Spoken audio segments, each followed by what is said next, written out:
Hello guys, आज अब कसरी बनाउनु जुइलो त भक्तपुरको र यसलाई कसरी सेभ गर्ने तपाईँलाई म देखाउँछु। आउनुहोस्, यो चाहिँ हाम्रो स्वयम्भू पसल हो। अब दाइकोमा जान्छौँ, स्वयम्भूमा खोज्न थाल्छौँ। हेर्नुहोस्, वरिपरिको भ्यू पनि यस्तो बवाल छ। यो स्वयम्भूको राउन्डमा हो, दाइ राउन्ड हेर्नुहोस्। त्यहाँनिर अब आउनुभयो भने धेरै चिजहरू देखिन्छ, बाँदर मङ्कीहरू धेरै छ यहाँ।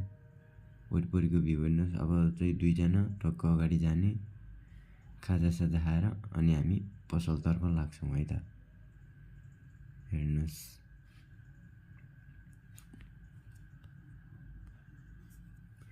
यो स्वयम्भूको राउन्ड हो है पछाडिको। यो स्वयम्भू राउन्ड मार्दैछौँ। अलि अगाडि गएपछि हामी खाजा खान्छौँ। स्वयम्भूको घाट पनि देख्नु भएको छैन भने हेर्न सक्नुहुन्छ। स्वयम्भू घाट पनि यहीँ नजिक हो, मान्छे पोल्छ धेरै हुन्छ। दिनमा केही नभए पनि यहाँ 5-7जना दिनमा पोलिरहेको हुन्छ। हेर्नुहोस्, भ्यू पनि एकदम राम्रो थियो। पानी पनि हल्का पानी परिरहेको थियो आज। दाइ म सँगै गएको थिएँ। यहाँ तल हो, यहाँ तल चाहिँ मान्छे पोल्ने हो।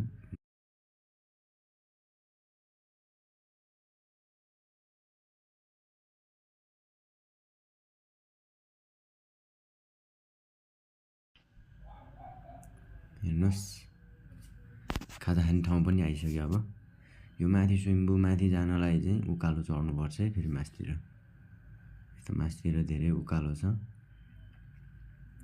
अब यहाँ अगाडि हामी टक्क अलिअलि नास्ता चिया नास्ता गर्छौँ अनि जान्छौँ। हेर्नुहोस्, भ्यू पनि एकदम राम्रो थियो कि फेरि आज।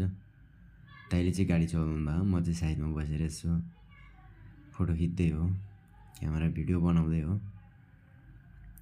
यहीँ साइड लगाएर अब हामी थोरै खाजा नास्ता गर्छौँ। हेर्नुहोस् है, अब दाइ हुनुहुन्छ अब के खाने, रोटी तरकारी। मैले तरकारी लिएँ एउटा, दाइले पनि तरकारी नै लिनुभयो। अब दुईवटा रोटी मगाएको छु, एउटा तरकारी र एउटा रोटी। अब हामी टक्क खाजा खानेतर्फ लाग्यौँ। भोलि खाजा बनाउँदै हुनुहुन्छ यहाँको हाम्रो दाइ पनि।